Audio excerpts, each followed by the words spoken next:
Pria ini pura-pura lumpuh untuk menggagalkan perjodohan yang diatur oleh keluarganya. Ia datang ke rumah si calon, karena ia penasaran dengan wanita yang akan dijodohkan dengan dirinya.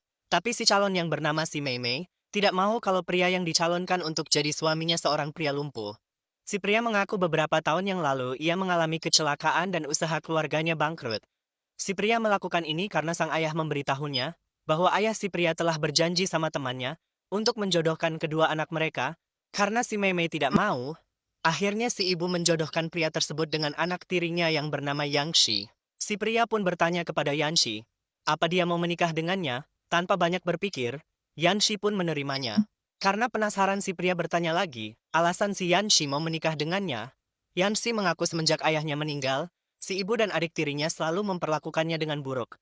Tapi si Yan Shi berjanji ke si pria bahwa ia akan menjadi istri yang baik karena si Yang Shi merasa kalau si pria adalah penyelamat hidupnya. Karena masih ingin mengetes ketulusan istrinya, si pria menyamar sebagai karyawan biasa di salah satu cabang perusahaannya. Kebetulan dia bertemu dengan asistennya, pas asistennya mau memanggilnya bos, si pria langsung menyelanya. Si pria memperkenalkan ke si asisten bahwa dia adalah istrinya, serta menyuruh si asisten untuk segera pergi.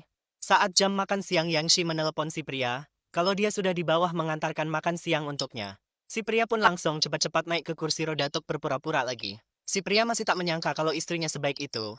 Melihat istrinya begitu baik dan perhatian kepadanya, ia mulai berpikir untuk mengungkapkan jati dirinya. Namun pas si pria mau bilang ke istrinya, tiba-tiba adik tirinya datang. Si istri pun heran dan bertanya ke si adik. Lalu si adik dengan sombongnya bilang, kalau pacarnya kerja di sini jadi supervisor departemen pemasaran. Saat si supervisor datang, si adik mengenalkan ke pacarnya itu, kalau si Yanshi adalah saudara tiri yang suka jahat kepadanya. Dia juga memprovokasi pacarnya supaya memecat si pria, karena dengan kondisinya yang lumpuh mana mungkin bisa bekerja dengan maksimal. Si supervisor pun menuruti pacarnya itu. Dia bilang ke si pria kalau dia memecatnya.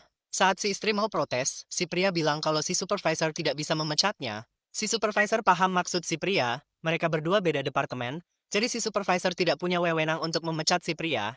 Tapi si Meme terus memprovokasi pacarnya. Si supervisor akhirnya menelpon pamannya. Si Meme bilang, kalau pamannya itu adalah manajer di perusahaan ini. Menyaksikan kesombongan si supervisor dan pacarnya, si pria cuma bisa tersenyum melihatnya. Karyawan baru mana yang berani kurang ajar kepadamu? Tanya si manajer. Alangkah terkejutnya si manajer saat tahu orang yang dimaksud adalah presiden perusahaan. Paman mungkin kamu salah orang. Tutup mulutmu kalau tidak mau dipecat. Sambil berdiri si pria bilang, sudah terlambat karena kau pasti dipecat. Apakah kakimu baik-baik saja? Sayang apa kamu marah? Karena aku telah membohongimu. Mana mungkin aku marah? Kamu sangat keren.